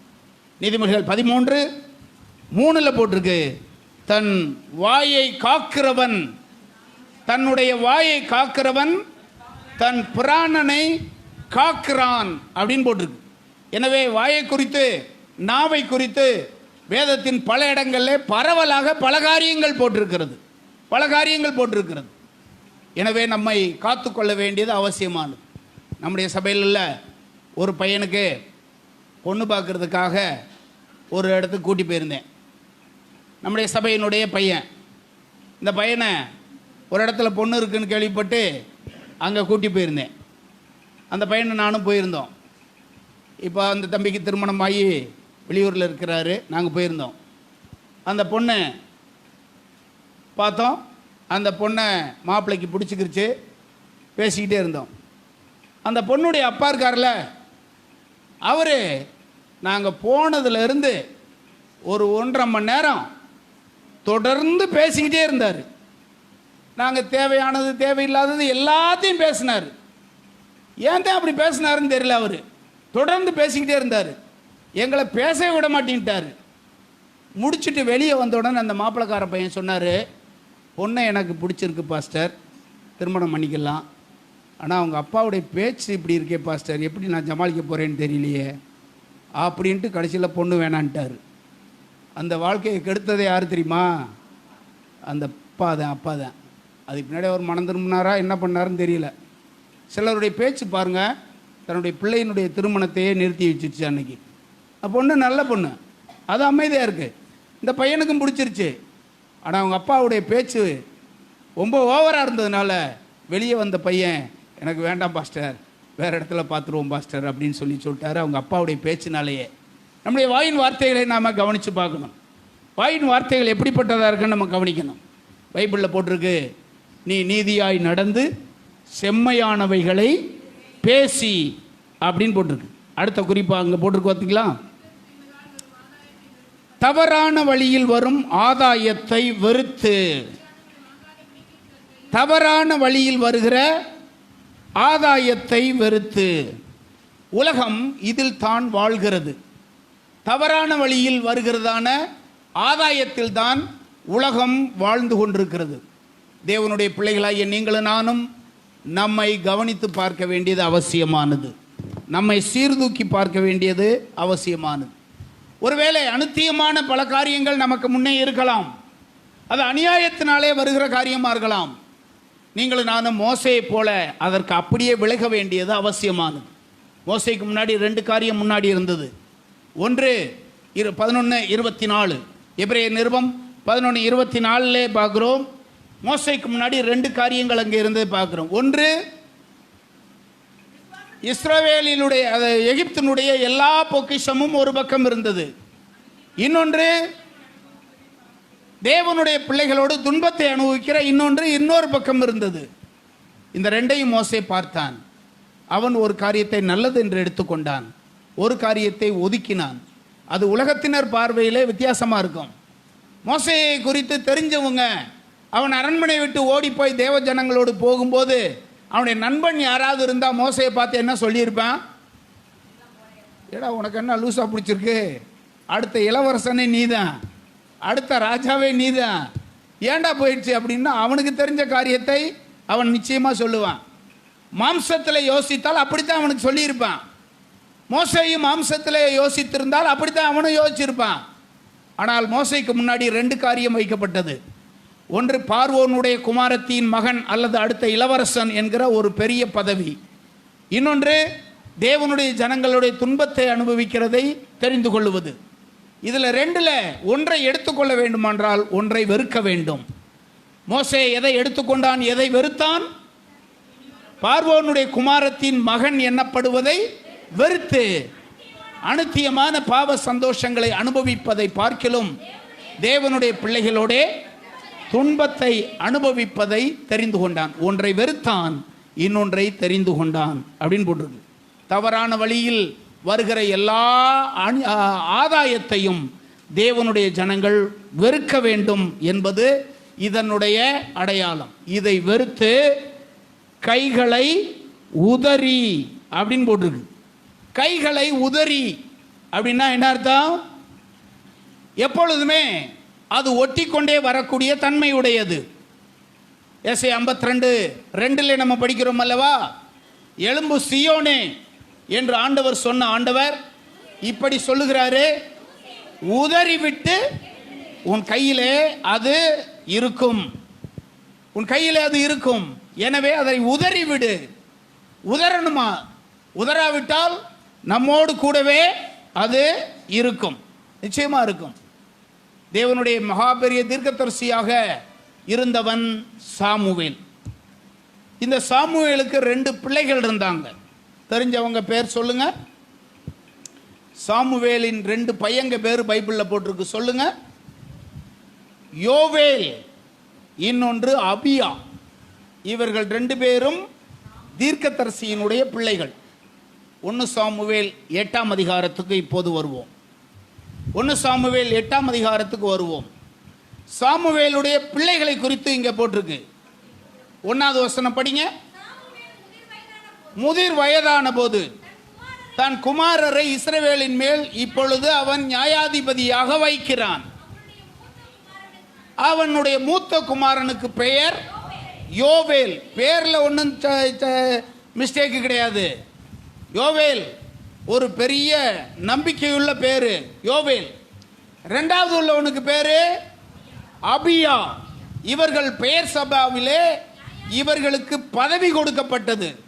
பேர்லையும் குறை கிடையாது, பதவியிலையும் குறை கிடையாது. ஆனால் இப்போது நடந்தது என்ன? குமாரர் நடவாமல் பொருளாசைக்கு சாய்ந்து எதை வாங்கினாங்கன்னு போட்டிருக்கு. ஆனா பைபிள்ல நாம படிச்ச வேத பகுதியில் என்ன தெரியுமா போட்டிருக்கு? பரிதானம் வாங்காதபடி கைகளை உதறி அப்படின்னு போட்டிருக்கு. தீர்க்கதரிசியினுடைய பிள்ளைகள் தான் இவர்கள். இவர்கள் என்ன வாங்கினாங்கன்னு போட்டிருக்கு பாருங்க. வாங்கி நியாயத்தை புரட்டினார்கள் அப்படின்னு போட்டிருக்கு. நியாயத்தை புரட்டினார்கள் அப்படின்னு போட்டிருக்கு. உண்மையாகவே உதறி தள்ள வேண்டியவர்கள் வாங்கினாங்கன்னு போட்டிருக்கு. உதற வேண்டியவர்கள், தள்ளிவிட வேண்டியவர்கள் இப்படி அதை பெற்றுக்கொண்டாங்கன்னு போட்டிருக்கு. உண்மையாகவே தேவனுடைய சித்தம் சாமுவேலுடைய பிள்ளைகளை நியாயாதிபதிகளாக்கி அவர்களை உயர்த்தி ஆசீர்வதிக்க வேண்டும் என்பது தேவனுடைய திட்டம். ஆனால் அவர்கள் இப்படி செய்தபடியினால் அவர்கள் அந்த தகுதியை இழந்தார்கள் என்று அடுத்தடுத்த வசனங்களில் நம்ம படிக்கலாம். அவர்கள் அந்த காரியத்தை இழந்து போய் அந்த காரியத்துக்கு அவர்கள் தகுதி இல்லாமல் போனார்கள் என்று சொல்லி கீழே உள்ள வசனங்களை நாம் படிக்கலாம். நம்முடைய கைகளை நாம் சீர்தூக்கி பார்ப்போம். நம்முடைய கிரியைகளை சீர்தூக்கி பார்ப்போம். முதல் குறிப்பு நம்முடைய நடக்கை சம்பந்தப்பட்டது. இரண்டாவது குறிப்பு நம்முடைய கிரியைகள், நம்முடைய பேச்சுக்கள் சம்பந்தப்பட்டது. மூன்றாவது நம்முடைய கிரியைகள் சம்பந்தப்பட்டது. நம்முடைய கிரியைகளை நாம் சீர்தூக்கி பார்ப்போம். மத்தேயு சுவிசேஷம் 5ஆம் அதிகாரம் 30வது வசனத்திலே இயேசு இப்படி சொன்னார். மத்தேயு 5ஆம் அதிகாரம் 30வது வசனத்திலே சொன்னார், உன்னுடைய கை உனக்கு இடறல் உண்டாக்கினால், உன் வலது கை உனக்கு இடறல் உண்டாக்கினால், எவ்வளவு அது கொடூரமா இருக்கு பாருங்க. எவ்வளவு அது கொடுமையானது போல அங்க எழுதப்பட்டிருக்கு பாருங்க. அதுக்கு காரணம் என்ன தெரியுமா? அங்கே கீழே சொல்றாரு, நீ ஒரு கையுடையவனாய் நீ பரலோகத்துக்கு போறது நல்லதுப்பா. நீ 2 கையோட கூட நரகத்துக்கு போறதை விட ஒரே கையுடையவனாய் நீ பரலோகத்துக்கு போறது நல்லது. எனவே எது உனக்கு இடறல் உண்டாக்குதோ அதை நீ விட்டுவிடு அப்படின்னு எழுதப்பட்டிருக்கிறது. உங்கள் ஜீவியத்தை, உங்கள் கிரியைகளை நீங்கள் யோசித்து பாருங்கள். ஒரு சின்ன காரியமாக இருக்கும், உங்களுடைய ஆசீர்வாதத்துக்கு அது தடையாக இருக்கும். ஒரு சின்ன காரியமாக இருக்கும், தேவன் உங்களை ஆசீர்வதிப்பதற்கு அதுதான் தடையாக இருக்கும். ஒரு சின்ன விஷயமா இருக்கும், ஒரு சின்ன தவறாக இருக்கும், ஒரு மாம்சத்துக்குரிய காரியமாக இருக்கும், அது முழு ஆசீர்வாதத்தையும் உங்களுக்கு வர்றதை அது தடுக்கிறதா இருக்கும். எனவே இன்றைக்கு சீர்தூக்கி பாருங்கள். அந்த கிரியைகளை விட்டு மனம் திரும்புங்கள், தேவனை சார்ந்து கொள்ளுங்கள். அப்பொழுது தேவனுடைய ஆசீர்வாதம் நிச்சயமாய் உங்களுக்கு கிடைக்கும். 4வது குறிப்பு அங்கே சொல்லப்பட்டிருக்கிறது, உன் செவியை அடைத்து. உன் செவியை அடைத்து. சில வேளைகளிலே உலகத்தில் உள்ள சத்தமும் நம்மிடத்தில் வருகிறது, தேவனுடைய சத்தமும் நம்மை நோக்கி வருகிறது. தேவனுடைய சத்தத்தை விட அதிகமாக உலகத்தின் காரியங்கள் நம்முடைய செவியிலே தொனித்து கொண்டே இருக்கிறது. உலகத்தின் காரியங்கள் நம்முடைய செவிகளிலே அவைகள் தொனித்து கொண்டே இருக்கிறது. தேவனுடைய சத்தத்தை தேவ ஜனங்கள் கேட்கும்படி ஆண்டவர் விரும்புகிறார். வெளிப்படுத்தின விசேஷத்தில் 2ஆம் அதிகாரம் 3ஆம் அதிகாரத்தில் 7 சபை போட்டிருக்கல்லவா? அந்த சபைகளுக்கெல்லாம் ஆண்டவர் சொல்லும்போது எப்படி தெரியுமா சொல்லுவார்? காதுள்ளவன் கேட்க கடவன். 3ஆம் அதிகாரம் 6ஆம் வசனம் போன்ற பல வசனங்கள் ஆண்டவர் இப்படி தான் அந்த சபைக்கு சொல்லுவார், காது உள்ளவன் கேட்க கடவன் அப்படின்னு சொல்லுவார். ஆண்டவர் தொடர்ந்து நம்மோடு பேசிக்கொண்டே வருகிறார். தொடர்ந்து நம்மோடு ஆண்டவர் பேசிக்கொண்டே வருகிறார். நீங்கள் அதை அறிவீர்களா? ஆண்டவர் உங்களோடு கூட பேசி வருகிறதை நீங்கள் அறிவீர்களா? ஆரம்ப காலகட்டத்தில் சின்ன பையனாக இருந்தபோது தேவனுடைய வார்த்தையை கேட்பதற்கு திராணி இல்லாதவனாக இருந்தான் சாமுவேல். சின்ன குழந்தையா இருக்கும்போது யார் பேசுகிறாங்க எப்படி பேசுகிறாங்கன்னு தெரியாது. ஆனால் அவன் வளர்ந்து பெரியவனான போது ஆண்டவருடைய வார்த்தையை துல்லியமாக அறிந்து கொள்ளக்கூடிய தேவ கிருபையை ஆண்டவர் அவனுக்கு தந்தார். ஆண்டவர் பேசுவதை அப்படியே நிதானிக்கக்கூடிய கிருபையை ஆண்டவர் அவனுக்கு தந்தார். இந்த இடத்துக்கான நீங்களும் நானும் தேவனுடைய சத்தத்தை கேட்கத்தக்க செவிகள் உங்களுக்கு தேவை. தேவனுடைய சத்தத்தை கேட்கத்தக்க செவிகள் உங்களுக்கு தேவை. ஒரு நாள் நான் இயேசுப்பனையிலே ஒரு கூட்டத்தில் பிரசங்கம் பண்ணுறதுக்காக போயிருந்தேன். அப்படி பிரசங்கம் பண்ணுவதற்காக நான் போயிருந்த நேரத்தில் ஒருத்தர் ஜெபம் நடத்திக்கிட்டு இருக்கார். என்னுடைய பிரசங்கத்துக்கு முன்னாடி ஜெபம் நடத்திக்கிட்டு இருக்கார். இவர் ஜெபம் ஆராதனை நடத்திக்கிட்டே இருக்காரு. ஆண்டவர் என்னோடு கூட பேசுவதை நான் உணர்ந்தேன். அந்த ஜெபத்தின் மூலமாக என்னோடு கூட பேசுவதை உணர்ந்தேன். எனக்கு பிரசங்க நேரம் வந்தது.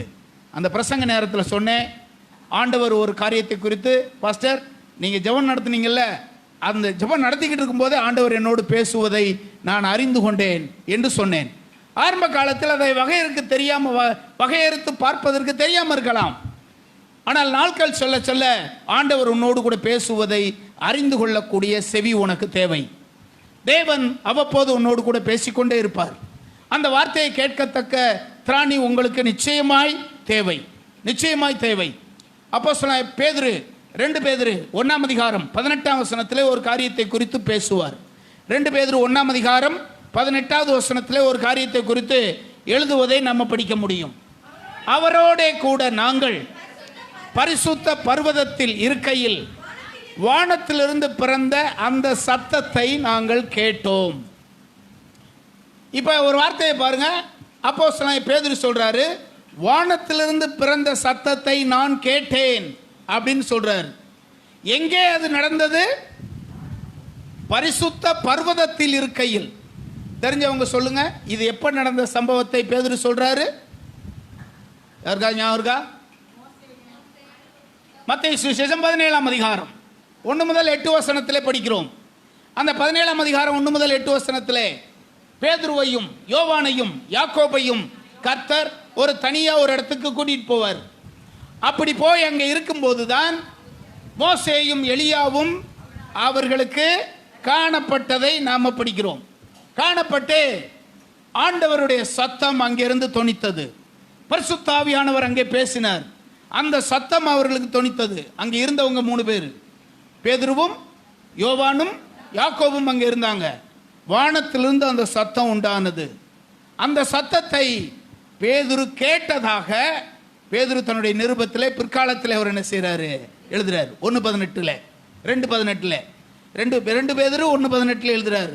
பரிசுத்த பர்வதத்தில் நாங்கள் இருக்கும்போது வானத்திலிருந்து அந்த சத்தத்தை நான் கேட்டேன்.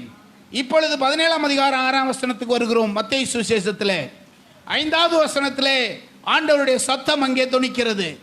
அந்த சத்தம் எப்படி வருகிறது? ஒரு ஒளியுள்ள மேகம் அவர்கள் மேல் நிழலிட்டது.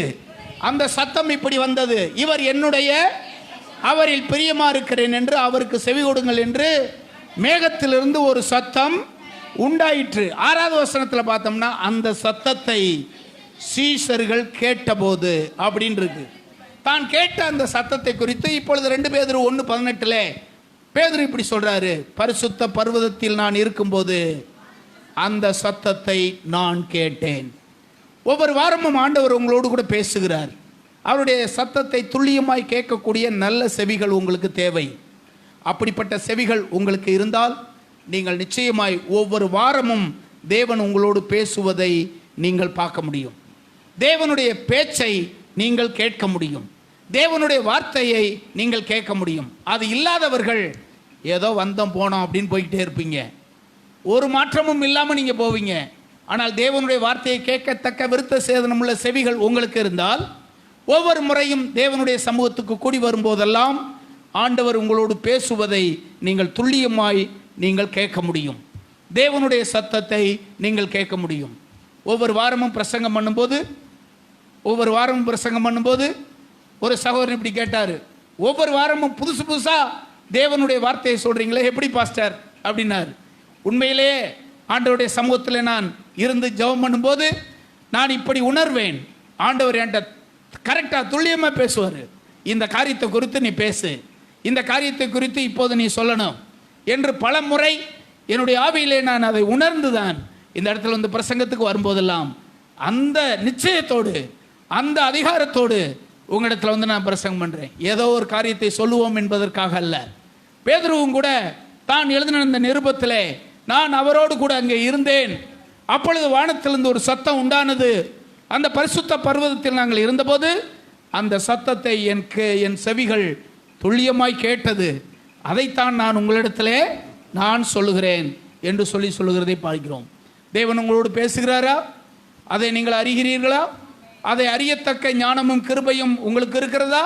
ஏனென்றால் பைபிளில் போட்டிருக்கு, வெளிப்படுத்தல் 1:5 நம்ம படிக்கிறோம், இந்த தீர்க்க தரிசன வசனங்களை வாசிக்கிறவனும் 1:3 நம்ம படிக்கிறோம், இந்த தீர்க்க தரிசன வசனங்களை வாசிக்கிறவனும் கேட்கிறவர்களும் இதில் எழுதியிருக்கிறவர்களை கை கொள்கிறவர்களும் பாக்கியவான்கள்.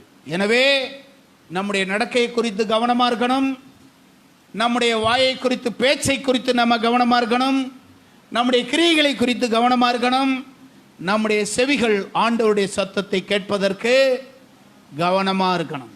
ஆண்டவருடைய சத்தத்தை கேட்பதற்கு கவனமாக இருக்கணும். ஆண்டவருடைய சத்தத்தை கேட்பதற்கு அநேக தடைகள் உண்டு. உலகத்தின் காரியங்களை கேட்பதற்கு அநேக வாய்ப்புகள் உண்டு. வாய்ப்புகள் அதிகமாய் சாத்தான் தருவான். உலகத்தின் காரியங்களை கேட்பதற்கு, தேவனுடைய வார்த்தையை கேட்பதற்கு அநேக தடைகளை கொண்டு வருவான். தேவனுடைய பிள்ளைகள் அவைகள் எல்லாவற்றையும் மீறி தேவனுடைய சத்தத்தை நாம் கேட்டால் நாம் பாக்கியவான்களாக இருப்போம். 5வது குறிப்பு அங்கு போட்டிருக்கு பாருங்க, கண்களை மூடி, கண்களை மூடி அப்படின்னு போட்டிருக்கு. மனிதனுடைய சரீரத்திலே கண் ரொம்ப முக்கியமானது, நம்ம எல்லாருக்கும் தெரியும். மத்தேயு 6:22 கண்ணானது சரீரத்தின் விளக்காய் இருக்கிறது. மத்தேயு 6:22 நம்ம படிக்கிறோம், கண்ணானது சரீரத்தினுடைய விளக்கா இருக்கிறது. உன் கண் தெளிவாக இருந்தால் உன் சரீரம் முழுவதும், நம்முடைய கண்ணை குறித்து நாமே கணித்து சொல்லலாம். நாம் பார்ப்பவைகளை குறித்து நாமே நியாய தீர்ப்பு செய்யலாம். உன் கண் தெளிவாக இருந்தால் உன் சரீரம் முழுவதும். இதை குறித்து லூக்கா என்ன எழுதுறார் பாருங்க, 6:42 பாருங்க. மத்தேயு 6:22 அப்படி போட்டிருக்கு. லூக்கா சுவிசேஷம் 6:42 பாருங்க,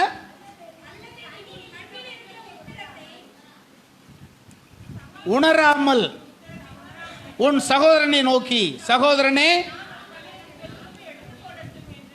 இப்பொழுது பாருங்கள், இங்கே ஒரு காரியம் அங்கே சொல்லப்பட்டிருக்கிறது. பொதுவாக கண் எல்லாவற்றையும் பார்க்கிறது. கண்ணுக்குள்ளே ஏதாவது தூசி இருந்தால் மற்றவங்கள தான் என்ன இருக்குன்னு பாருன்னு நம்ம சொல்கிறோம். நம்ம கண்ணில் ஒரு தூசி இருந்தால் யார் தான் பார்க்கணும்? மற்றவங்கள பார்த்து என்ன இருக்குன்னு பாருங்க அப்படின்னு சொல்கிறோம். மற்றவர்கள் கண்ணில் இருக்கிற தூசியை நம்மளால் பார்க்க முடியும்.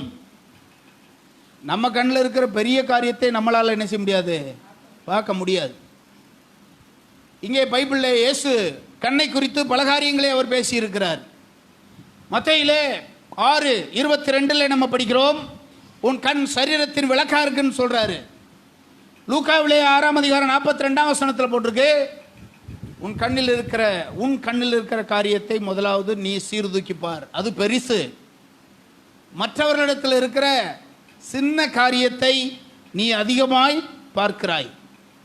எனவே தேவனுடைய பிள்ளைகளாய் நீங்களும் நானும் நம்முடைய கண்களின் மூலமாக இருக்கிற காரியத்தை நம்மை நாமே கவனித்து பார்க்க வேண்டியது அவசியமானது. நாம் எல்லாரும் இந்த உலகத்தில் வாழ்கிறோம். பிறந்ததிலிருந்து இந்த உலகத்தை பார்க்குறோம், இந்த உலகத்தின் காரியங்களை பார்க்குறோம். அநேக காரியங்கள் தேவனுடைய ராஜ்யத்தை பார்ப்பதற்கு நம்முடைய கண் தடையாக இருக்கிறது. மற்ற காரியங்களை பார்ப்பதற்கு அது விரிவாக திறந்திருக்கிறது. தேவனுடைய காரியங்களை செய்வதற்கு நம்முடைய கண் நமக்கு இடரலை உண்டாக்கும். தேவனுடைய காரியங்களை நிறைவேற்றுவதற்கு சில வேளைகளிலே அது தடையாக இருக்கும். அனுபவம் உள்ளவர்களுக்கு தெரியும். 1/2 மணி நேரம் 1 மணி நேரம் நீங்கள் செல்போனில் இருந்து கொண்டே இருக்கலாம். வேதத்தை எடுத்து அப்படி பிரித்து பாருங்க. ஒரு 5 நிமிஷத்தில் எத்தனை கொட்டாய் வருதுன்னு நீங்களே எண்ணுங்கள். 5 நிமிஷம்தான் எத்தனை கொட்டாய் வருதுன்னு பாருங்க. இது வரும்போது நீங்கள் என்ன நினைக்கிறீர்கள்? என்ன தெரியுமா அதனுடைய அர்த்தம்? இதை பார்ப்பதற்கு, தொடர்ந்து படிப்பதற்கு முதல்ல உங்கள் மாம்சம் எதிர்ப்பு தெரிவிக்குது. அதனுடைய வெளிப்பாடு தான் என்னது? உங்களுக்கு கொட்டாய் வர்றது. வேதத்தை எடுத்து ஒரு அதிகாரம் படிப்பதற்கு முன்பாக உங்களுக்கு எத்தனை நேரம் கொட்டாய் வருதுன்னு பாருங்க. இது வருகிறது என்றால் என்ன தெரியுமா அர்த்தம்? இதை படிப்பதற்கு உங்க மாம்சம் என்ன செய்யுது? எதிர்ப்பு தெரிவிக்குது. மூடி வஞ்சிரு. ஆனால் இன்னொரு காரியத்தை நீங்கள் சில மணி நேரங்கள் பார்த்துக்கிட்டே இருந்தாலும் அதுக்கெல்லாம் கொட்டாய் வராத இந்த மாம்சம், எதிர்ப்பு தெரிவிக்காத மாம்சம், இப்போ வேதத்தை திறந்த உடனே உங்களுக்கு என்ன செய்யுது? இதைத்தான் நீங்கள் மேற்கொள்ளணும், இதைத்தான் நீங்கள் மேற்கொள்ளணும், இதைத்தான் நீங்கள் மேற்கொள்ள வேண்டும். இதை மேற்கொண்டால் நீங்கள் பாக்கியவான்கள். ஏனென்றால் இயேசு சொன்னார் மத்தேயு 5:29, உன் கண் உனக்கு இடறல் உண்டாக்கினால். மத்தேயு 5:29 நம்ம பார்க்கிறோம், உன் கண் உனக்கு இடறல் உண்டாக்கினால் அதை பிடுங்கி எறிந்து போடு. இது ஒரு கடினமான ஒரு காரியம். ஏனென்றால் உன் முழு சரீரமும் நரகத்திலே தள்ளப்படுவதை பார்க்கிலும். அப்ப பரலோகத்துக்கு போவதற்கு இது தடையா இருக்கு. ஒரு மனுஷன் பரலோகத்துக்கு போவதற்கு தடை பண்ணுகிற அவயம் எது? கண்ணு. அதை நீ எடுத்து போட்டு. பிரசங்கி சொல்வார்ல, 7ஆம் அதிகாரம், பிரசங்கியின் புஸ்தகத்தில் 7ஆம் அதிகாரத்தில் இப்படி சொல்லுவார். பிரசங்கியின் புஸ்தகம் 2ஆம் அதிகாரம் எடுங்க, 10ஆம் வசனம் பாருங்க.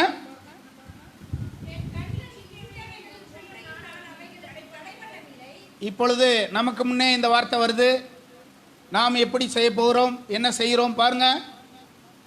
கண் சில காரியங்களை எச்சிக்கிறது, கண் சில காரியங்களை விரும்புகிறது, கண் சில காரியங்களை பார்க்கும்படி விரும்புகிறது.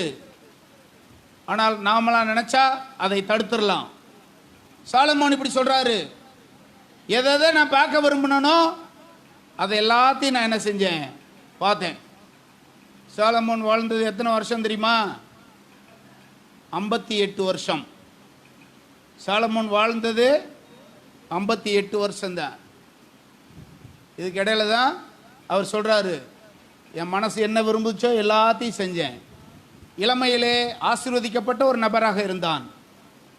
முதுமையிலே அவன் அப்படிப்பட்டவனாய் இல்லை. தேவனுடைய பிரமாணங்களை மீறி தேவ சித்தத்துக்கு விரோதமாக போய் நினைச்சதெல்லாம் பார்த்து நினைச்சதெல்லாம் செய்து தேவனுடைய சித்தத்துக்கு விலகி போனான். அவனுடைய மனைவிகளும் மறுமனையாட்டிகளும் தேவ அன்பை விட்டு அவனை பிரித்து கொண்டு போய் விக்கிரகங்களை தொழக்கூடிய அளவுக்கு அவனுடைய காரியத்தை மாற்றி போட்டார்கள். நம்ம பைபிளில் அதை குறித்து நம்ம படிக்கிறோம். இதுக்கு அவர் சொல்கிற காரியம் என்ன தெரியுமா? என் கண்ணு என்னென்ன விரும்புச்சோ அதெல்லாம் நான் என்ன செஞ்சேன்? பார்த்தேன். தேவனுடைய பிள்ளைகளாகிய நீங்களும் நானும் யோபு சொன்னது போல ஒரு உடன்படிக்கை பண்ணணும். அந்த வசனத்தையும் நாம் சொல்லணும். என் கண்களோடே நாம் ஒரு உடன்படிக்கை பண்ணணும். இவைகளைத்தான் நான் பார்க்க போகிறேன், இதெல்லாத்தையும் நான் பார்க்க மாட்டேன். இதைத்தான் நாம் பார்க்கணும், இதெல்லாம் நான் என்ன செய்ய மாட்டேன்? பார்க்க மாட்டேன். 31ஆம் அதிகாரம் 1வது வசனத்தில் யோபு சொன்னார்ல, என் கண்களோடே உடன்படிக்கை பண்ணினேன் அப்படின்னு சொல்கிறார். இங்கே இருக்கிற நாம் எல்லாரும் நம்முடைய கண்ணோட நாமே உடன்படிக்கை பண்ணணும். நம்முடைய நாவோடு நாம் உடன்படிக்கை பண்ணணும். நம்முடைய காதோடு செவியோடு நம்ம உடன்படிக்கை பண்ணணும். கையோடு உடன்படிக்கை பண்ணணும். நம்முடைய நடக்கையோடு ஒரு காலோடு உடன்படிக்கை பண்ணணும். இந்த உடன்படிக்கை பண்ணாதபடிக்கு, ஒரு தீர்மானம் எடுக்காதபடிக்கு நாம் தேவனுடைய திட்டத்தை நிறைவேற்ற முடியாது. இன்று காலையிலே ஆண்டவர் உங்களோடு பேசி கொண்டிருக்கிறார். உன் கண்ணோடு உடன்படிக்கை பண்ணு, உன் செவியோடு உடன்படிக்கை பண்ணு, உன் கையோடு உடன்படிக்கை பண்ணு, உன்னுடைய வாயோடு உடன்படிக்கை பண்ணு, உன்னுடைய காலோடு நீ உடன்படிக்கை பண்ணு. இவைகளை நீ செய்தால் கடைசியில் உள்ள 2 ஆவிக்குரிய காரியங்களை நீ நிச்சயமாய் பெற்றுக்கொள்ள முடியும். அது 33ஆம் அதிகாரம் 17ஆம் வசனத்தில் போட்டிருக்கு. இவைகளெல்லாம் நீ செய்தால் மகிமை பொருந்தியவராய் அந்த ராஜாவை நீ பார்ப்பாய். மகிமை பொருந்திய ராஜாவை நீ பார்க்க வேண்டுமானால் உன் கண்களோடு நீ உடன்படிக்கை பண்ண வேண்டியது அவசியம். எல்லாரும் படிக்கிறது போல பைபிளை படிப்பீங்க, ஆனால் தேவன் உங்கள் கண்களை திறந்தார்னு வச்சுக்கோங்க, உங்கள் மனக்கண்ணை திறந்தார்னு வச்சுக்கோங்க, எப்போதும் படிக்கிறது போல இருக்காது பைபிள். எப்போதும் படிக்கிறது போல பைபிள் இருக்காது. ஒரு புதிய வெளிச்சத்தை கர்த்தர் உனக்கு தருவார். அப்படிப்பட்ட ஒரு மனக்கண் உனக்கு தேவை. அந்த வெளிச்சத்தோடு நீ வேதத்தை பார்க்கணும். அதுக்கான கிருபையை தேவனிடமிருந்து பெற்றுக்கொள்ளும்படி தேவனை நோக்கி பார்க்கணும். இப்படிப்பட்ட உடன்படிக்கை செய்கிறவர்கள் தான் ராஜாவை மகிமை பொருந்தினவராய் பார்ப்பார்கள். தூரத்தில் உள்ள அந்த பரலோக ராஜ்யத்தையும் பார்ப்பார்கள். அந்த ராஜ்யத்தை அவர்கள் காணுவார்கள். உன் கண்கள் ராஜாவை மகிமை பொருந்தினவராய் காணும். தூரத்தில் உள்ள கானான் தேசத்தையும் அது பார்க்கும். இங்கே சொல்லப்பட்டிருக்கிற தூர தேசம் என்பது நித்திய ராஜ்யத்துக்கு அடையாளமானது. அதையும் நீ பார்க்க வேண்டுமானால் எல்லாராலும் முடியாது. எல்லாரும் அதை பார்க்க முடியாது. என்றால் ஒருவன் மறுபடியும் பரவாவிட்டால் பரலோக ராஜ்யத்தை காணவே மாட்டான். அப்படிதானே யோவான் 3:3 போட்டிருக்கு. யோவான்ல நம்ம படிக்கிறோம், ஒருவன் மறுபடியும் பரவாவிட்டால் அவன் பரலோக ராஜ்யத்தை காண மாட்டான். அப்படிதான் போட்டிருக்கு. அங்கே காண மாட்டான்னு போட்டிருக்கு. இங்கே 33:17 எப்படி போட்டிருக்கு? மகிமை பொருந்தியவராய் காண்பாய், தூர தேசத்தை நீ பார்ப்பாய் என்றுதான் போட்டிருக்கு.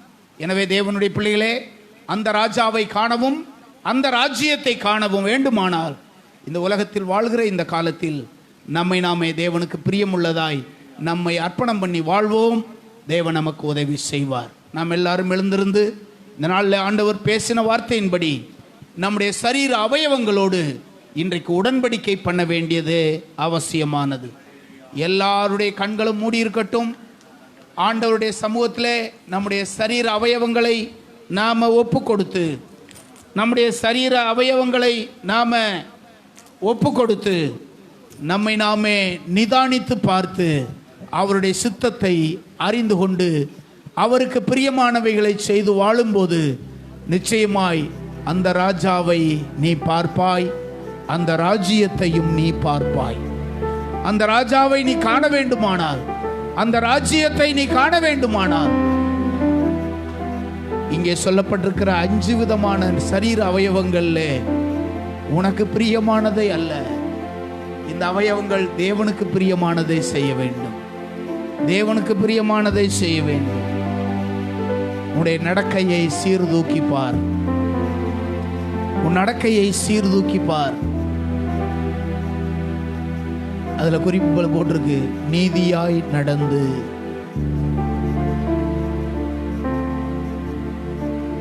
செம்மையானவைகளை பேசி,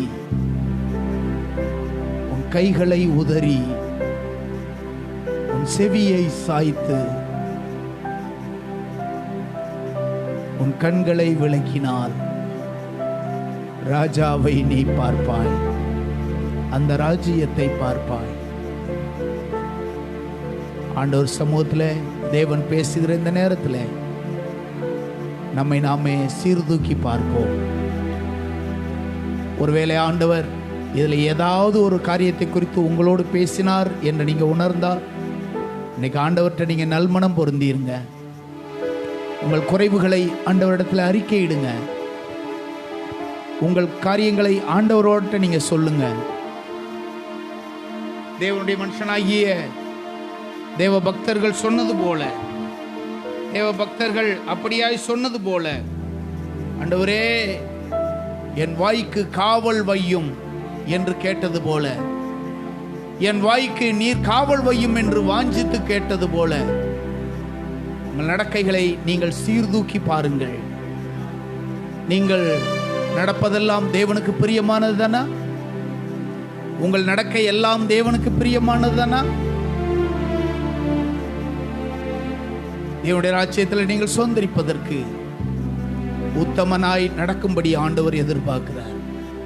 உங்கள் நடக்கைகள் எல்லாவற்றையும் சீர்தூக்கி பாருங்க. ஏதாவது குறை இருப்பதாக ஆண்டவர் உங்களோட பேசி இருந்தார், ஆண்டவர் சமூகத்தில் இந்த நின்ற எந்த இடத்திலேயே தேவனிடத்தில் அறிக்கையிட்டு விட்டு தேவனுடைய பிரமாணத்தை நிறைவேற்றுங்கள். நீதியின் பாதையிலே நடந்து வருகிற உனக்கு பல்வேறு இடையூறுகளை ஏற்படுத்தி இந்த நீதியின் பாதையிலிருந்து விலகச் செய்வதற்கு சாத்தான் எவ்வளவு காரியங்களை செய்ய முடியுமோ அதெல்லாம் செய்வான். அந்த பாதையிலிருந்து உன்னை விலகச் செய்வதற்கு என்னென்ன காரியங்களை செய்ய வேண்டுமோ அதெல்லாம் செய்வான். நீதியின் பாதையிலே நீ நடப்பதற்கு தேவனுடைய பலன் உனக்கு தேவை. அந்த பலனை ஆண்டவர் இந்த காலவெல்லே உனக்கு தந்து தம்முடைய வல்லமையை விளங்க பண்ணுவதற்கு ஆண்டவர் போதுமானவராக இருக்கிறார்.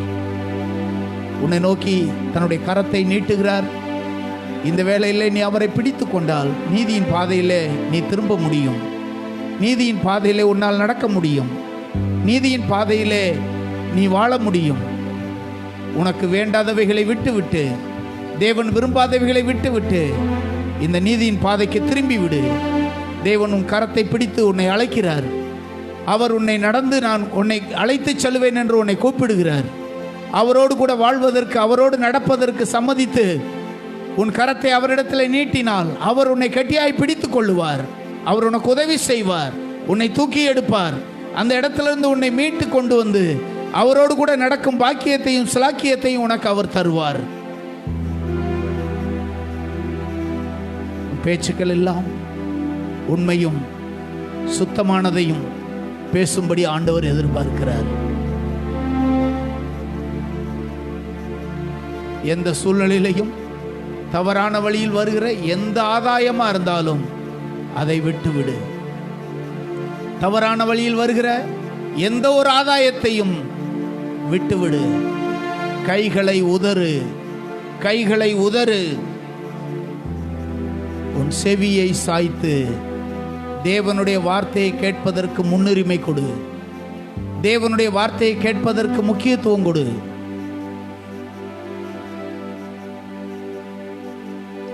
உன் கண்களை தேவ கிருபையினாலே காத்துக்கொள்.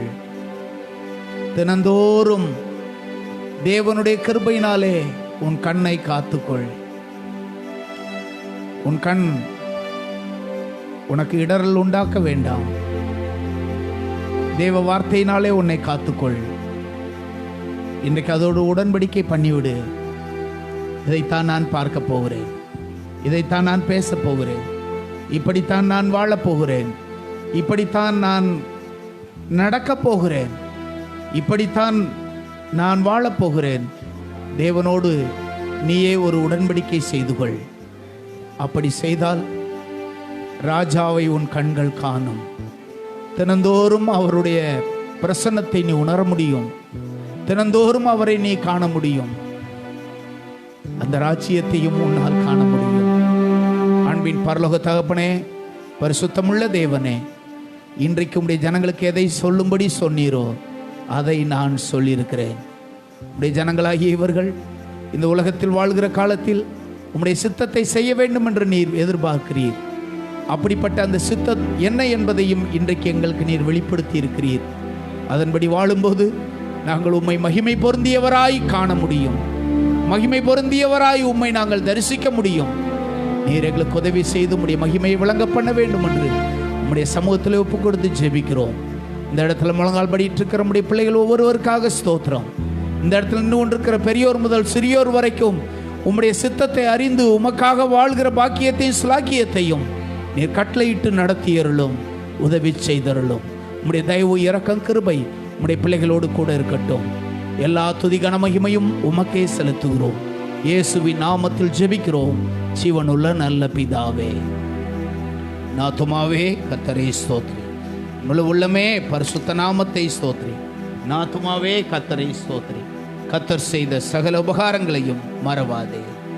நம்முடைய கர்த்தராகிய இயேசு கிறிஸ்துவினுடைய கிருபையும் பிதாவாகிய தேவனுடைய அன்பும் பரிசுத்த ஆவியானவருடைய ஆசீர்வாதமும் இன்றும் என்றும் சதா காலமும் நம்மை விட்டு நீங்காமல் நிலைத்திருப்பதாக.